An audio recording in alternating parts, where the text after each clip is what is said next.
Alright, so if you saw the title of this video and the thumbnail, I'm assuming you already know what this is about. I'm going to be basically power scaling William Afton from the Five Nights at Freddy's universe.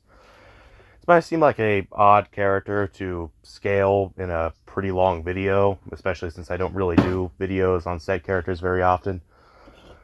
But I feel he's a character that either gets massively wanked or just downplayed into oblivion a lot, like pretty much everywhere you look.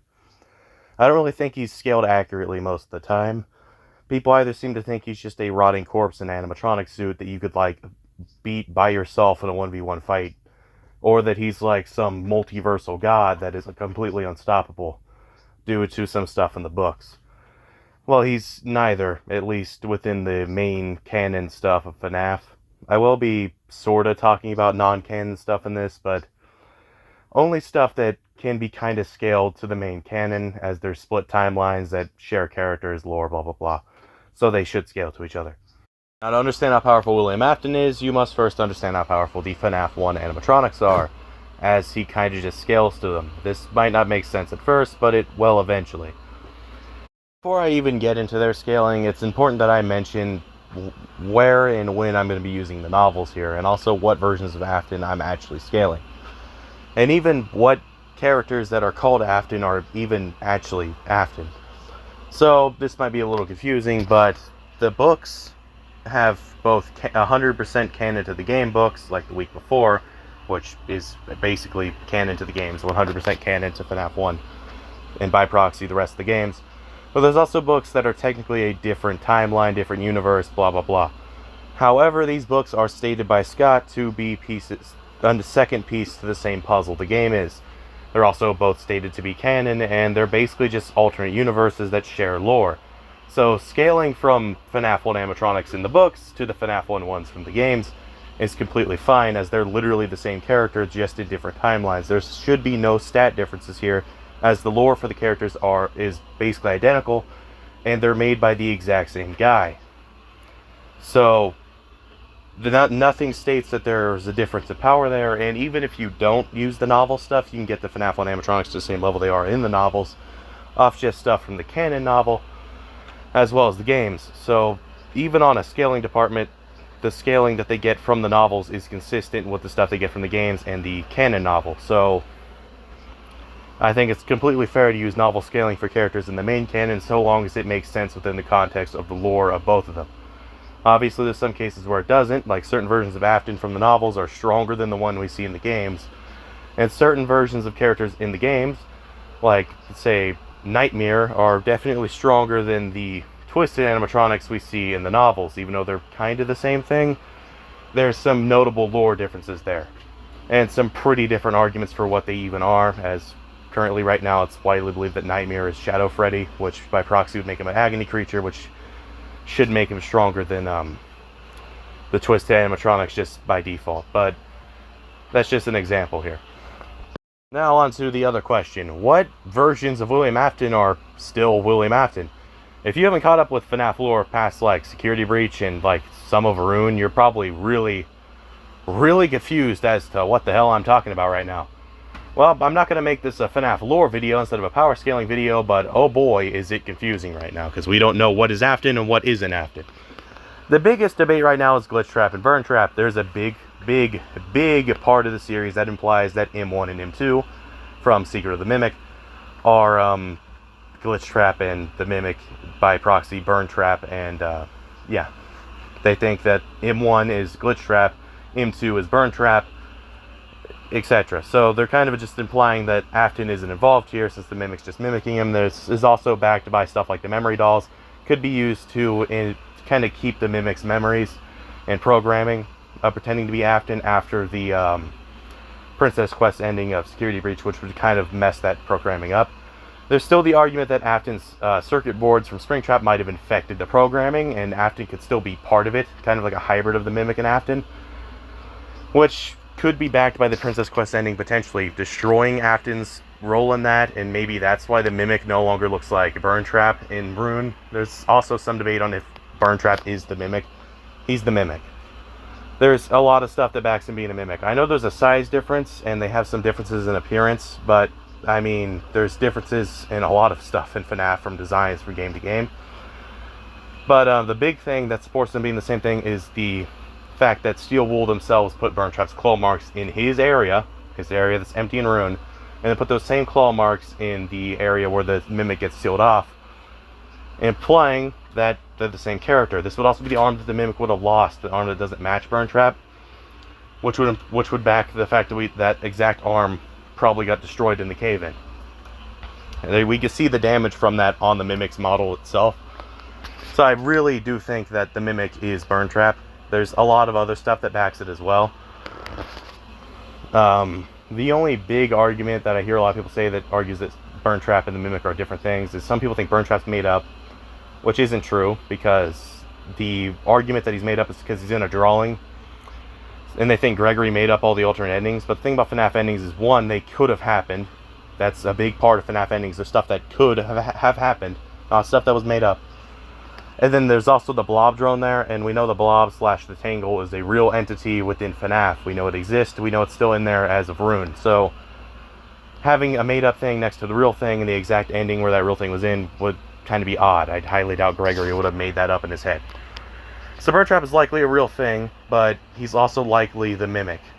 Now, you could argue that Afton's still infecting the Mimic through the circuit boards. The only counter to this would be that Afton isn't actually infecting the Springlock suit when he's Springtrap and Scraptrap and all that, because his body's technically still alive. He has a heartbeat, so he survived the Springlock, kind of. The only problem is he's alive because of agony for the most part, and agony infects the objects around him. Yes, in the novels they take him out of the Springlock suit and he's fine, but we see agony infects things that the user is using, and the suit would have been infected with agony. So worst case scenario, if they got circuit boards out of the suit, they could have been used. Now, the only other counter is that the circuit boards would have been burned to hell and back, but this is agony circuit boards that are amped up by supernatural emotional energies and bullshit. So is that really a big enough counter? Regardless, though, this is also with the Princess Quest ending, implying that Cassidy was somehow involved in fighting against the Mimic, which has been kind of, I don't want to say retconned, but it's been erased from the game files, implying that Cassidy might not have been in that game at all. But if Cassidy is actually still canonically involved and that wasn't retconned fully, I don't think it would make sense for Cassidy to get involved if it wasn't William at least somewhat being involved with it. Unless the Mimic was somehow pissing her off by pretending to be Afton, it's weird. Regardless, though, we don't know what the f***'s going on right now with FNAF lore. It's just, Afton might be the Mimic, kind of. The Mimic and Afton might be the same thing, fused, like two different entities, M2, Afton, and M1 all in one thing. Or Afton might just not be involved and they're just mimicking him. We know M1 is likely Glitchtrap. Well, probably Glitchtrap. And we know M2 is definitely the Mimic we see in Rune. But we don't know exactly if Afton has any involvement in that at all or not. So, whatever. So for them, I'm going to put them in the category of maybe Afton, probably not Afton, blah, blah, blah. I'm still going to talk about them, but, I mean, nothing's confirmed right now. We just have theories. And then the other cast of characters that you can kind of argue are Afton, but actually aren't Afton, and I can say with 100% certainty are not Afton, are agony creatures. And this is because some, not all, but some of the agony creatures within FNAF are most likely directly related to him. And there's two big ones. Those being the spring bonnet that we see in Into the Pit, and, of course, Shadow Freddy. Shadow Freddy has a lot of different arguments for what he is, but the two best ones, in my opinion, are he's either another unfortunate Springlock victim that actually died, unlike Afton, which is backed up in lore that this did happen. There was people that died in Springlock failures, and this could have been what the Shadow animatronics are. However, in my opinion, the better and more consistent with the lore theory is that he's actually just a reflection of William Afton's crimes, William Afton's pain, the stuff he's done, the stuff he's caused, the agony that he's made happen in the restaurants that he's been killing kids in, basically. And off that theory, Shadow Freddy would also be both Nightmare and Night Marionette. Kind of like a repeated evolution. This is backed up by, I believe, Shadow Bonnie also having the ability to mess with people's dreams and take a form similar to what we see with Nightmare. So that could be the case, as they're basically the same entity, but slightly different. They're the same type of entity, and we know for a fact that Shadow Bonnie is an agony creature, as it is made of Dark Revenant, which is Revenant mostly based in negative emotion, which would imply agony, which is the strongest negative emotion in the FNAF, like, I guess it'd be the power system now? I don't know.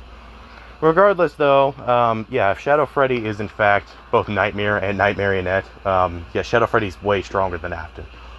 Well, all but like one form of Afton, arguably, but way stronger than Afton in general for most of the story. This theory does also, it takes stuff from the movie that, I mean, Scott did say some of the stuff in the movie will answer stuff in the games. It does take some stuff in the movie, and implies that Nightmare, aka Shadow Freddy in this scenario, was attacking Michael in his dreams to feed off of him to basically power himself. It also implies that he was actively working to try to cause more agony and stuff like that so it can just grow stronger. Kind of like Afton's wickedness made flesh, as Nightmare puts it. This does kind of go against some of the other theories for Nightmare animatronics, but it would explain why Nightmare is so different than the other animatronics, and also why Nightmare in the game files is kind of referred to as Shadow Freddy outright. And the reason why they think Night Marionette is Nightmare is because they kind of are interchangeable in the verse. Night Marionette replaces Nightmare in one of the games.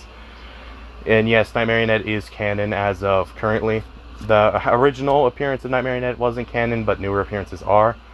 Night Marionette is also implied to still be involved by the time of Security Breach. There's actually a theory that Night Marionette is involved with Freddy's malfunction at the start of the game, and was actively kind of watching Gregory throughout the game due to the plushes. That is true. I don't know if that's a good thing, because all three forms of this character, if they are what this theory says they are, aren't exactly good guys. But, I mean, as far as allies go in FNAF, they're not a bad choice, I guess. They're pretty overpowered, from what we do know. They should be the strongest agony creature outside, like, a couple from the novels, arguably. But as of canon, in-game agony creatures, they're probably the strongest ones we've seen thus far, at least in my opinion. Outside, I guess, the Tangle, arguably. But these are definitely more haxy agony creatures. Like Nightmare, Night Marionette, and Shadow Freddy are like basically a demon. If they're all the same thing or differently, regardless, they're basically a demon. That's what they are. They're a supernatural entity, most likely born of negative emotions, predominantly agony as a, agony creature. Nightmare's design backs this a lot, with him being pseudo-transparent and also pitch black for the most part, which is kind of what agony looks like in its liquid state.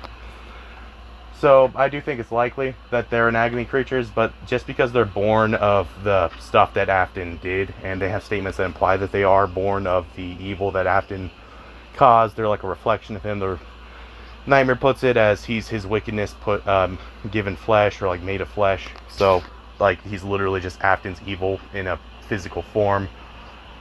Just because they're made of the dark side of Afton doesn't mean they're Afton. They're more like a unfortunate consequence of Afton being an evil asshole. And the same would go with the Spring Bonnie from Into the Pit, as it's also like super heavily implied to be a agony creature. There's a lot of stuff that backs this, especially the fact that we literally see agony with the creature, and also the fact it takes the form of Afton. I think the Into the Pit Spring Bonnie is actually a weaker agony creature lore-wise than Shadow Freddy, if Shadow Freddy is actually Nightmare and Night Marionette, as the theory claims they are.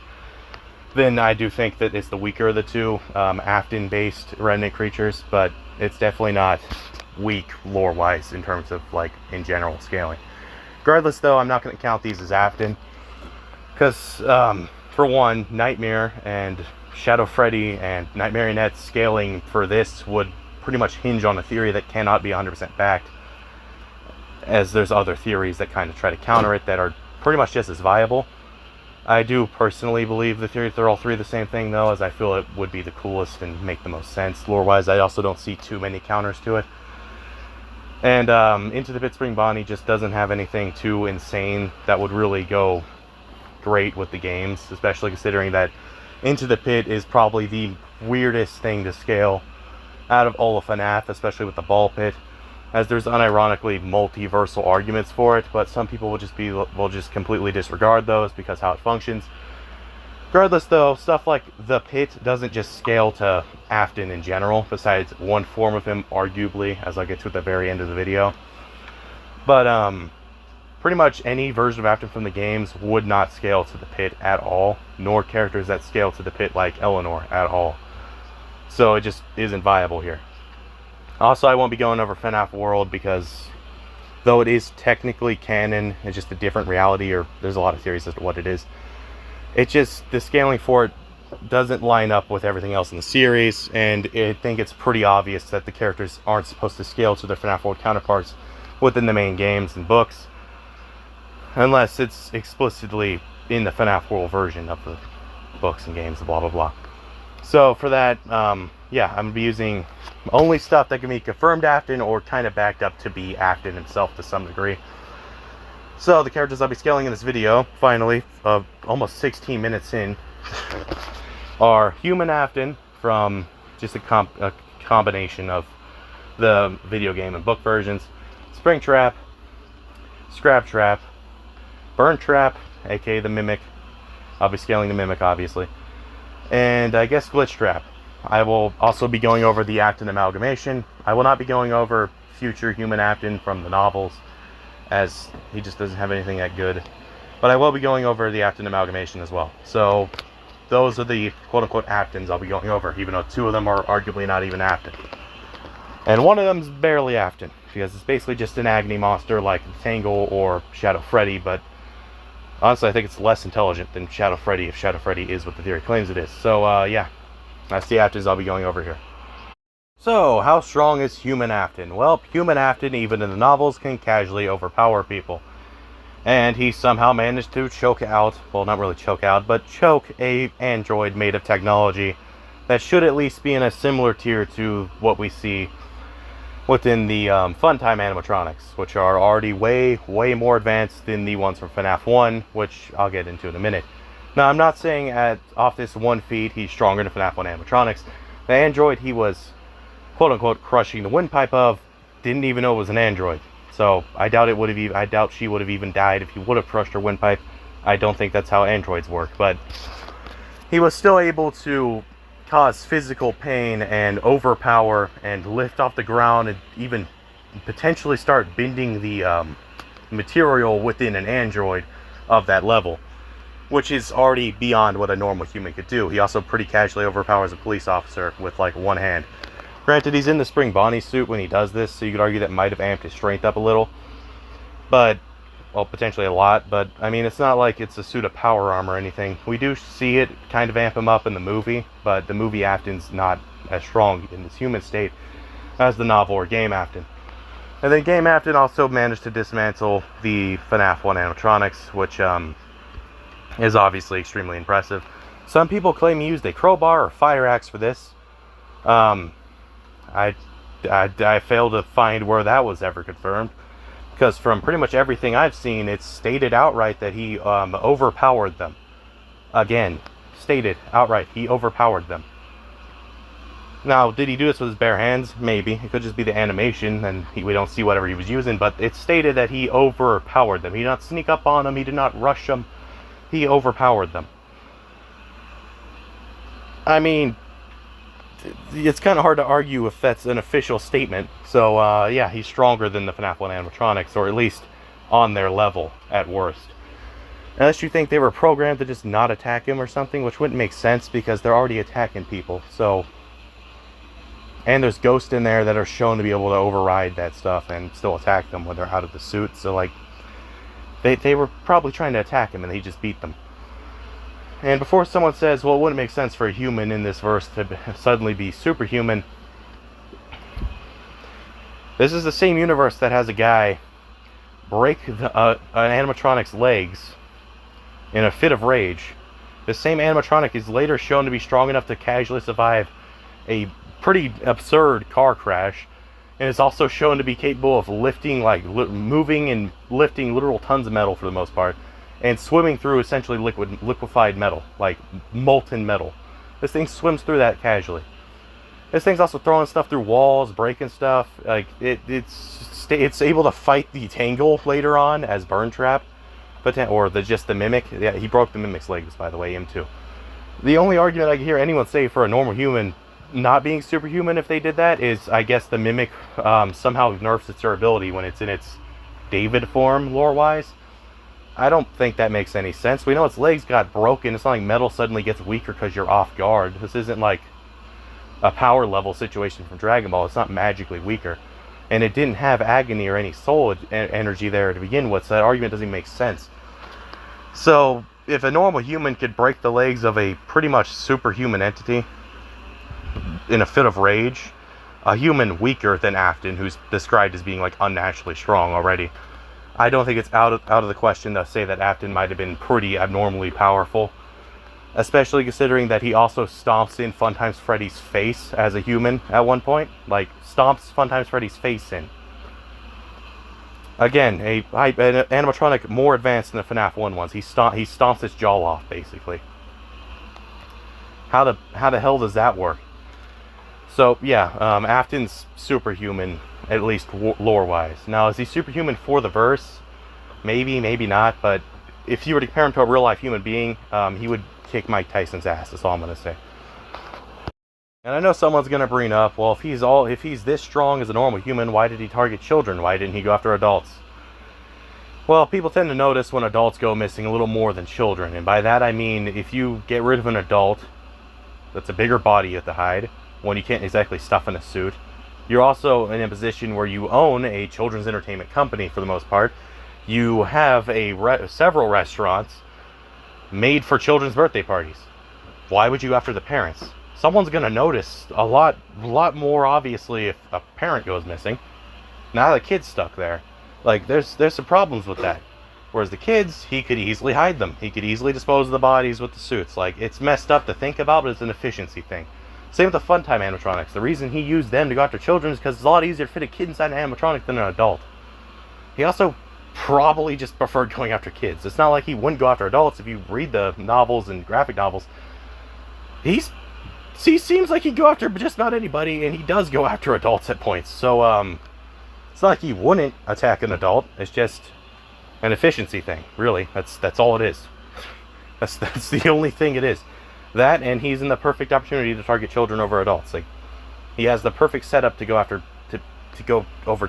children over adults. That's all it is. It's not he's not brave enough to fight adults thing. I mean, he is kind of, sort of implied to be somewhat cowardly at points, but he's also shown to be completely unhinged and kind of psychotic. So that probably overrides the cowardice eventually.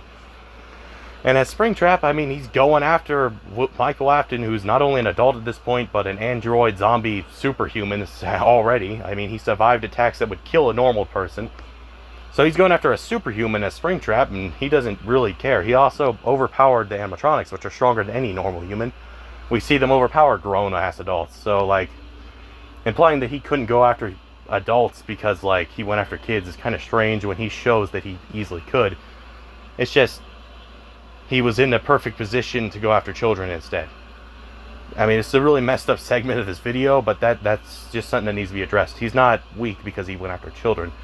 He's messed up for that, sure, but, like, it's not like he would get his ass kicked up against, like, the average adult male. Like, he would still probably beat the shit out of an average guy. So now that's been kind of established that he's stronger than FNAF 1 animatronics. How strong were the FNAF 1 animatronics? Well, the canon novel to the game series implies that they can move like blurs. In fact, it's outright stated that Foxy can move faster than the human eye can blink. Which is pretty fast, and pretty insane for a normal human to potentially be on that level, but it's consistent with what we see both in the games and with the novels. So, Human Afton, especially Human Afton with the Springlock suit on, is probably in the superhuman to subsonic speed ranges in short burst. This is consistent with the games, as the quote-unquote teleporting in FNAF 1 is actually just them moving. This is backed up by the novels, pretty much stating that outright. It's just how fast these guys can move. And as for physical strength, well, the FNAF 1 animatronics are stronger than the Twisted animatronics. Twisted Freddy just blasted straight through a wall, like, with no difficulty.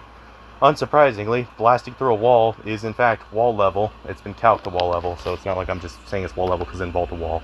It's been calced that. I'm just doing that to be funny, but Yeah, wall level characters. For reference, wall level is what grizzly bears are at typically. You can get them up a small building, but that's like for their durability and only for like really strong grizzly bears. In very specific situations, like that one that got hit with a train and was fine, but that was one time. Normally, grizzly bears are wall level, and that's where these twisted animatronics are at, but to a higher degree. And and guess what the FNAF 1 animatronics did to them? Yeah, take a look at that. That's what they do to a grizzly bear, by the way. Yeah, that's the level of power that this human Afton's dealing with, and he just, and I quote, overpowered them again. Like, seriously? This is a normal human apparently, and he could just rip these things apart with his bare hands, canonically. So yeah, Afton's pretty insane, and this isn't even their best feat, as they also draw power from the building. This is why when Foxy runs at you in FNAF 1, you lose a bit more power than you normally would. It's because he's draining power to move that fast. They could drain power from the building to get even stronger, and yeah, we have a canon estimate for how much power that is. And yeah, you can see it right here. That's building level, by the way. That's building levels of energy. And these guys can harness it, and they obviously scale to it in terms of durability because they're harnessing it and they can channel it through them for speed and AP boost. And Afton should just scale to that outright. He obviously, as a human, he can't just absorb energy, but he should at least scale to that level of energy to some degree. Now, I doubt he could take like that blast and not be hurt at all. It probably still hurt him a lot. But he should still be able to contend with that level of power and even overpower it. I don't think he's as durable as the animatronics for obvious reasons. He's definitely stronger though. Now, one thing I know someone's going to bring up in the comments is, why can't the FNAF 1 animatronics just blast through the steel doors if they're that strong? Same reason they don't walk right out the exit, and the animatronics in FNAF 2 can't see through your disguise. They still have programming in them. I mean, think about this for a second. If by this logic, the animatronics have full conscious control of themselves, by this logic, why don't they just walk out the exit? Why do they perform during the day, still, for birthday parties? Why do they still act like the animatronics that they're in? Why don't the souls just go do their own thing? Why don't they still think they're human? Why don't they act like human children would? Simple answer is, they still have programming. This is consistent with literally every single game. And there's other animatronics that don't have that programming that still do stuff like this for other reasons. Like, for instance, the FNAF 4 Nightmare animatronics. Why don't they just kick that door down? I mean, Nightmare Fredbear is calculated to be over 12 feet tall. So he easily could break that door down, even if you didn't think he was super overpowered, just off sheer size. Why doesn't he? Simple. They're toying with you because they want to make you scared. Most of them are illusions, or implied to be illusions, and ones like Nightmare that are kind of implied to be agony creatures, they're just trying to scare you as much as possible to drain energy from you in most interpretations, or if it's another illusion, it's an illusion. Your character's hallucinating. Regardless, we could see them teleport, so even if they couldn't break the door down, they could just teleport in there, right? Why don't they? Simple answer, they're toying with you. The whole game is them toying with you. They're not going all out, otherwise they just rip through the walls. I mean, look at them. Same with Springtrap in FNAF 3. Why doesn't he just rush to you instantly? He could, if he wanted to, but the game has to be playable. This is the same even with FNAF 2. Like, why can't they see through your disguise? I feel like if they had full control and they weren't limited by facial recognition systems, they would be able to tell that's a human pretty obviously. But there's still programming involved. And this goes for every animatronic, be it them possessed by human souls or by a computer virus that functions in a similar way, like a security breach. They still have programming that messes with how they interact with people and stuff. That's why they don't break the doors down. You'd be breaking down company property. That's a big no-no for the FNAF animatronics in FNAF 1. So even though the kids definitely probably want to, and they definitely could, they're limited by what they're in now. So they could not do that. At least that's the current theory I would have to go with, because otherwise that would just mean they're intentionally not breaking the door down for a different reason. Regardless though, I completely hate the idea that since they can't break the metal doors in gameplay, they just couldn't, because for one, the programming thing, and for two, we've seen what animatronics made with the same technology can do. Granted, a stronger one being the Mimic, but the Mimic didn't have any programming problems. He had nothing limiting him at all within Secret of the Mimic. And we saw what this guy can do with technology no more advanced, well, probably a little more advanced, but the same general type of technology made by the same guy that made the technology used for the FNAF 1 animatronics. We saw what that was capable of. We saw what this thing could do. And you're gonna tell me that guy couldn't rip those doors off, like, in a second? Like, look at this guy in this game and tell me he couldn't destroy the FNAF 1 steel doors. Like, are we serious? We've seen what no code limitations does with an animatronic, and it's not fun for anybody. So, yeah, I think they could rip the steel doors right off if they actually needed to, but they don't. It's also implied that they could in the canon novel, by the way, so more stuff backing if they could, and it's just a game mechanic, you know, to make the game, you know, playable. And not like, you know, you close the door, Freddy kicks it in, and it hits you in the face, and you get a shattered skull, and that's how you died on night 1. Because that's how it would be if it was completely accurate to the power that we know they have in canon. So yeah, that's my stance on this. It's a dumb anti-feat that isn't really even an anti-feat. It's just a game mechanic that has an actual explanation that people just refuse to accept for dumb reasons. Just to say that Freddy couldn't knock a door down. Even though, you know, everything else in the entire series implies that he could. Regardless, though, yeah, I think I kind of went on a rant about that for a little too long. Let's move on to Springtrap. And for starters, Afton himself says that he's stronger as Springtrap than he is as human Afton. And this is consistent with, you know, him being stronger canonically. He's stronger than Michael, who should already be at least kind of rivaling Afton at this point, as he is a superhuman by this point. He's a zombie, like super android entity. So he's pretty overpowered by this point in the series, and Afton is stronger than him because he can, you know, rip him apart if he gets to him. It's kind of unquantifiable how much stronger he is, but I'd say he's definitely probably the strongest animatronic in the series to this point, outside Shadow Freddy. So I'd put him, well, Shadow Freddy and Gold Freddy. So in terms of raw power, he would already upscale pretty much all the spring lock feats. So stuff like Fredbear being able to basically crush a child's skull for the most part. Stuff like the spring locks being able to crush human bodies, he would scale to that as he survived it. He would scale to all sorts of stuff like that. He would upscale to FNAF 1 animatronics. He should somewhat scale to the fun times, as even human Afton can kind of damage them. And he's able to damage Michael, who is arguably an android that is made of similar technology to the Funtime animatronics. And he would upscale all of his human feats by a pretty substantial margin. I don't think it's like a one-shot multiplier. I don't think he's gotten 10 times stronger or anything. But I do think he's stronger than, like, the toy animatronics, and they are already arguably stronger than the original, the FNAF 1 animatronics. So, it's unquantifiable, like, exactly how much stronger he's gotten, but he's gotten stronger. And as for hacks he has, he can kind of create illusions now, which is kind of useful. He should have at least some very minor access to agony. Not like anything crazy, but he should have some access to some of the mild hacks of it. He isn't like decaying souls, or like making demons and like bending the weather and shit at this point, like other agony users can do. But he should still have some mild stuff. And obviously he's mostly immortal at this point, as he's most likely infecting both his body and the suit with agony, which would imply that even if you quote-unquote kill his body, the suit would still have his soul with agony. So he's mostly immortal. So yeah, Afton's already pretty much a powerhouse of Springtrap, and he's also giant. Afton's like 7 foot, like something at Springtrap. Not even counting ears, he's 7 foot something. He's taller than Circus Baby, I believe. So yeah, he's pretty tall, and he's pretty overpowered. But how much stronger does he get as Scraptrap? The answer is probably actually weaker. I don't think he gets stronger as Scraptrap. My main reason for this is he's just a more damaged Springtrap.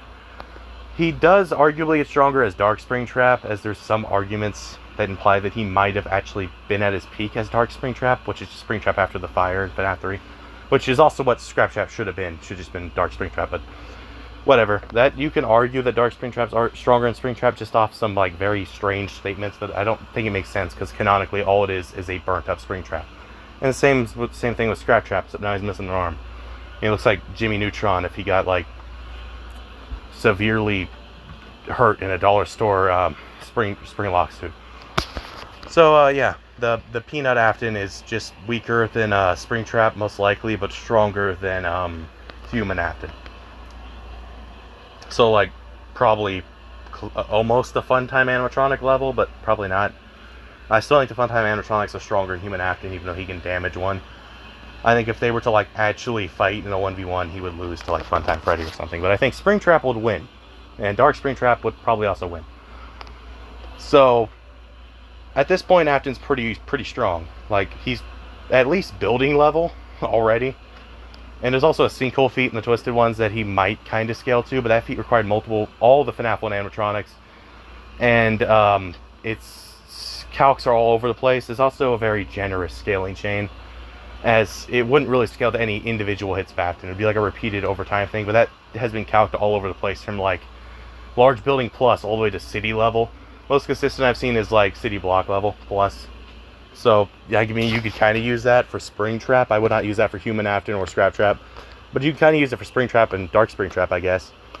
I wouldn't, though. I just don't think he scales to it. I think it's too big of a power jump for this series at that point. But if you want to, that is something you can use.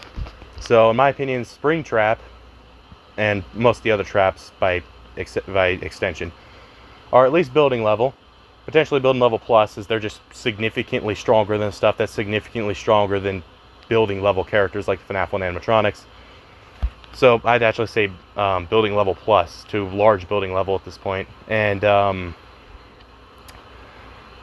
probably even higher in durability. And in speed, I'd say he's at least subsonic at this point. He even has superhuman calculations in his game, but just off being faster than FNAF 1 animatronics, including Foxy, by a pretty significant margin, I'd say he's at least subsonic.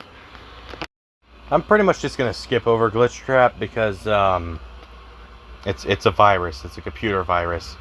Obviously, if this is somehow if this is part Afton and part Mimic, I'm 100% sure that it's M1. But if Afton is also merged with this entity, which is technically still possible as of now until it's confirmed not to be, or to actually be that. But if that is the case, Afton would just get all the hacks M1 has, which is basically just a whole lot of hacking into stuff, messing with technology, putting viruses on pretty advanced artificial intelligence, and just kind of being like a dollar store Ultron. Like a hyper nerfed absolute solver without the reality warping is basically what he'd get off this. Now for the Mimic, aka Burn Trap, if Afton is also merged with M2 as well as M1, in this theory that the circuit boards had agony in them, and Afton hitched a ride on to these two's programming when they also got scanned into this. If that theory does turn out to be true, then Mimic Trap, or whatever you want to call it at this point, the hybrid of two characters, is pretty strong. Off the Secret of the Mimic, there's no like really good calcs out for the game yet, and I'm definitely not calcing all the feats from that game because my calcs aren't exactly the greatest. I mean, I've done it before for Kaiju Universe and stuff, but when I calc stuff, I'm used to like Kaiju stuff, so stuff that's big scale. I'm not good at like stuff on a smaller scale. I don't know if that makes sense, but there's some pretty big differences with small characters than really big characters.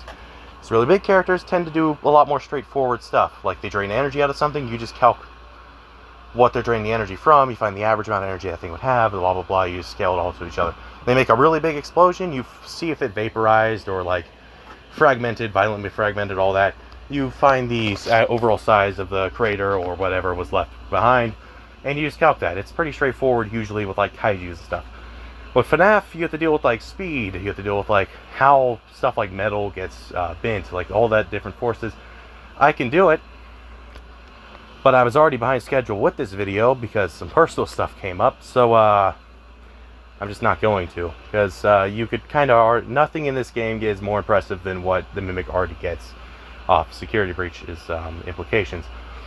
However, it should be noted that a lot of the stuff in this game is a lot more extreme than what we see in other FNAF games. This guy does swim through basically molten metal. This guy rips through a metal wall with like ease. Actually melts through it and is fine.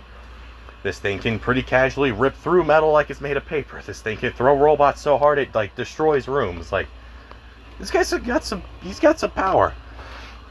He also can overpower the steel doors like I mentioned earlier, and has a whole lot of superhuman level feats, and survives a fan wrecking on 2 separate endings. So yeah, Pretty strong character. Now, in Security Breach, it's implied that the Mimic, or Burn Trap, or whatever you want to call it at this point, can not really match, but fight the Blob, or the Tangle, in a 1v1 fight.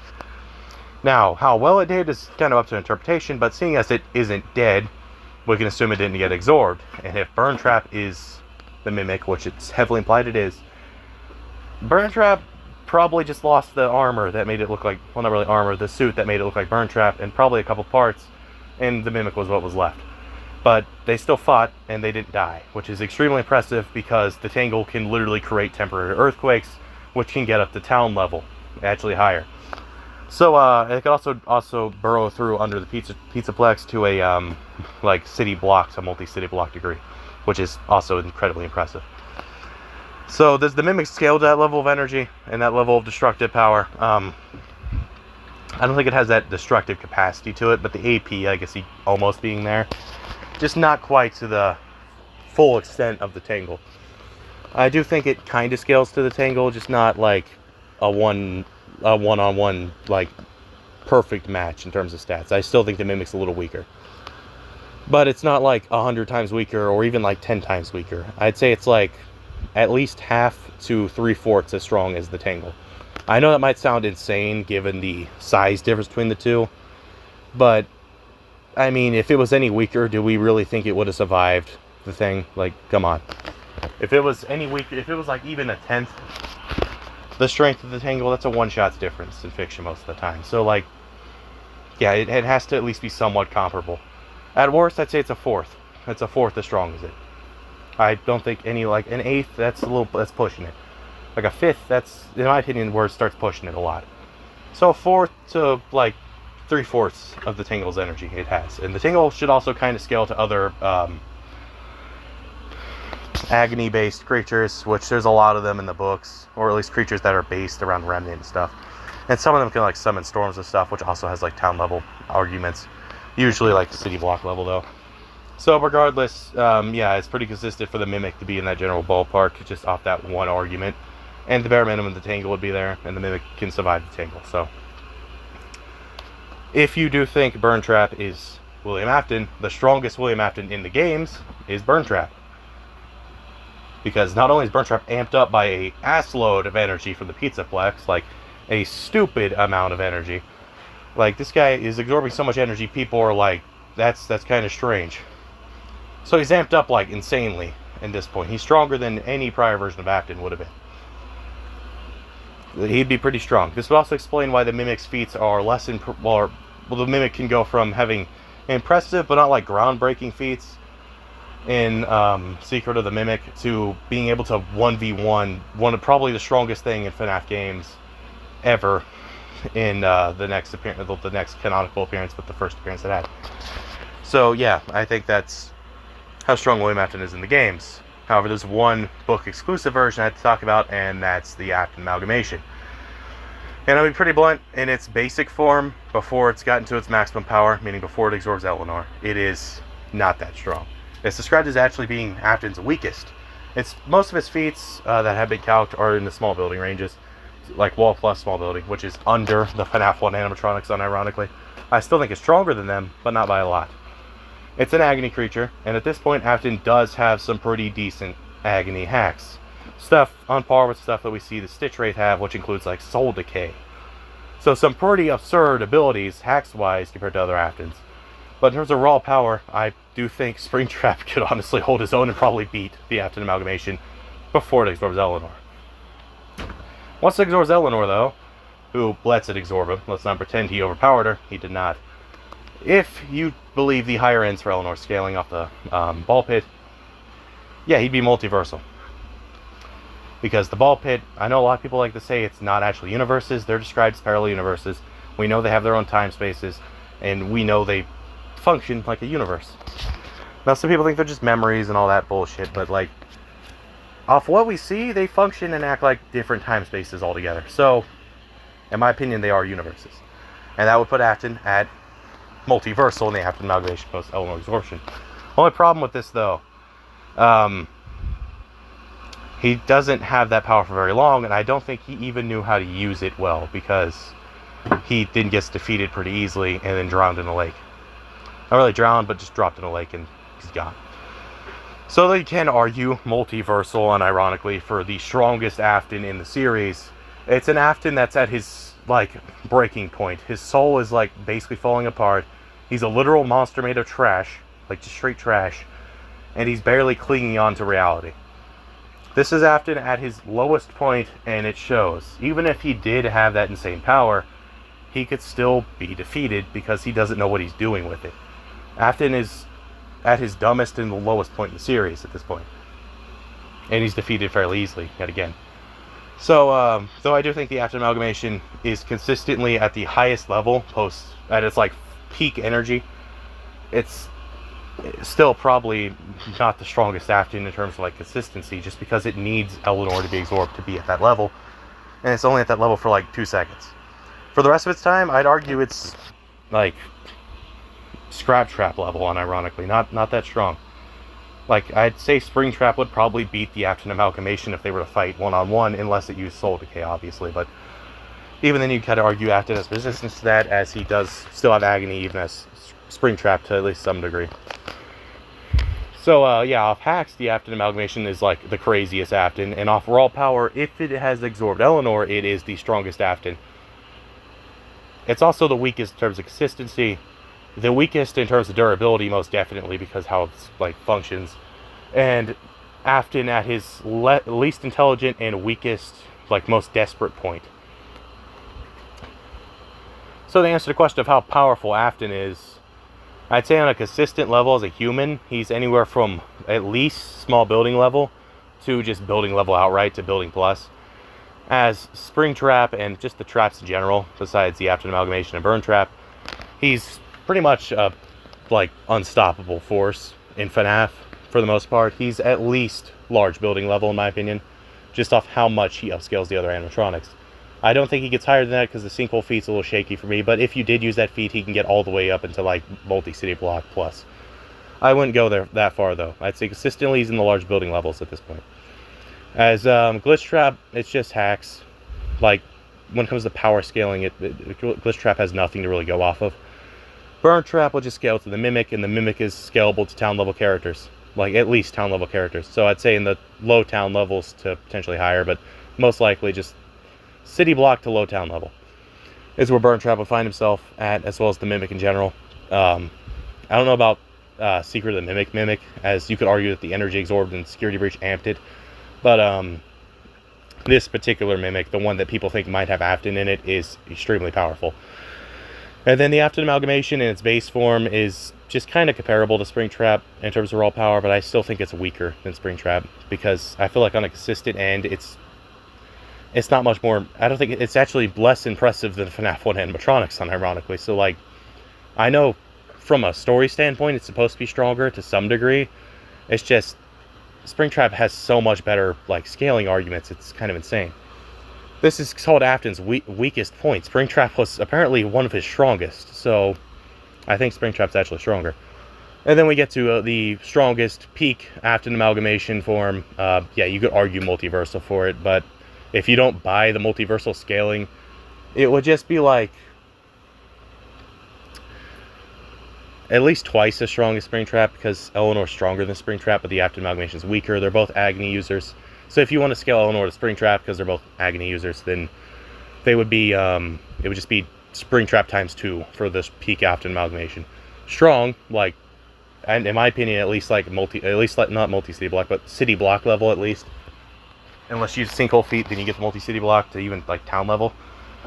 But,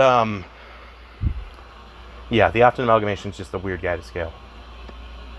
And as for intelligence, I know Afton and Henry have been kind of laughed at recently because it's basically been confirmed that they didn't make all the technology they use. He's still smart enough to make the Funtime animatronics, which is some of the most absurdly advanced stuff, like, in the games by a mile. He was still smart enough to make several animatronics by himself, and he still did modify the designs he got from Edwin. It's not like Edwin designed all his shit and he just copied it completely. He was still smart enough to copy stuff and make it better. Well, not really better, but make his own version of it. And Afton's also shown to be smart enough to avoid, like, police officers and stuff for a very extended period of time. And he knows how to mess with Remnant, which is like some mad scientist level stuff. So, he's not dumb. He just isn't as smart as we thought he was. He's still not an idiot. And yes, I know he wasn't necessarily the engineer guy in the company for most of it. That was his buddy. But, well, his buddy until he killed his buddy's daughter. But, you know, we don't talk about that. He was still involved with, again, the fun times and all that. And he ran his own robotics company. So, like, he knew what he was doing. He wasn't dumb. So, Afton, in terms of just scaling in general, is at least subsonic in terms of speed as Springtrap and even human Afton. For most versions of Afton, the scaling is at least building level plus. I'd say large buildings more consistent for Springtrap, but building levels for like the human one. If you don't buy the human one scaling to the FNAF 1 animatronics fully, he should still be at least wall level to small building level. But I'd say building level is more consistent, as he's pretty much implied to be stronger. And I'd say for intelligence, he's above average and potentially genius level, but he's definitely arrogant, and that can get in his way. So he's like an arrogant genius. So with all that said, Afton is definitely not a pushover. He's definitely not as weak as a lot of people seem to think he is. Like, a lot of people seem to think he loses to the Huntress from Dead by Daylight. They also keep drawing him as shorter than her. He's taller than her. Even in the game, he's taller than her, but let's ignore that. Yeah, he isn't losing to her, but I guess people think he's just an old guy that had to target children because he was weak, and now he's in an animatronic suit and he's weaker than people. You know, because weak old men could pick people up by the neck with one hand and casually walk around with them like they're nothing. And they're also, you know, typically walking around in suits that shake the ground from how heavy they are with, like, no difficulty. And, you know, that's normal, elderly, weak guy behavior. Regardless, though, he's also not as strong as people like to sometimes say he is. Like, he's not casually multiversal. FNAF World stuff doesn't just scale to the main story. And he's not, like, on par with Eleanor at all, like some people seem to think he is. He doesn't scale to her until he absorbs her. And even then, he only scales to her for, like, 3 seconds, and then he dies. So, okay, you have, like, one very specific, like, phase of the Afton amalgamation you could argue maybe multiversal for. But everything else, no, not even close. Like, a lot of people like to use the Afton amalgamation being the weakest version of Afton. People that wink FNAF sometimes like to use this. So he says it's the weakest version of Afton, and that Afton was able to absorb Eleanor. That means all Aftons could absorb Eleanor, therefore they're all multiversal. And then they forget that Eleanor let herself get absorbed. And she was stronger than the amalgamation before it absorbed her. Yeah, people seem to forget about that. So no, and also the Afton amalgamation after it absorbs her is not like weak Afton anymore. It's actually now a threat because it absorbed her, and then it has to be put down. Like that's when it becomes a real threat, is after it absorbs her. Before then, it sucks, and it kind of sucks even after it absorbs her because I mean, like, it doesn't know what it's doing. He doesn't have its. He basically trades his like mind because he's in a very weak body for just destructive power, and it goes really poorly for him. Other agony creatures are stronger than it. At best, you could argue that the Afton amalgamation kind of scales to other agony creatures like the Nightmares, arguably the Nightmares, but definitely Nightmare himself and Nightmarionette, and then Shadow Freddy, Shadow Bonnie, all them, and then like I guess you kind of argue the Tangle kind of scales to it, but I think the Tangle is a lot stronger, in my opinion. The Tangle is way stronger than Afton amalgamation, off just size and how many souls is in it. But even if you did argue that, it's still, in my opinion, not the strongest Afton until it absorbs Eleanor, and I think Springtrap is the strongest Afton up until that point. And there you have it. That's how strong I think William Afton is. Emphasis on I think, because of course I could be wrong, and a lot of the stuff I use in this video is based on theories, as most FNAF stuff is. FNAF is a very theory-based game at this point. So using anything for the series is going to obviously include stuff like that. So of course, if you want to go purely off like material that's been confirmed by Scott himself, the scaling would change here, but I feel like this makes sense given the context of the games and is backed fairly well. If you disagree, I mean, there is a comment section for a reason. Just make sure to keep your replies for the most part respectful. We don't want Firewood Media making a whole nother video claiming that we're the most toxic things on the planet and that we're anti-art. Yeah, I saw the video, buddy. I replied to it too. You didn't. Where were you? Regardless, though, if you enjoyed the video, please consider liking and subscribing, and I'll see you all in the next one. Bye.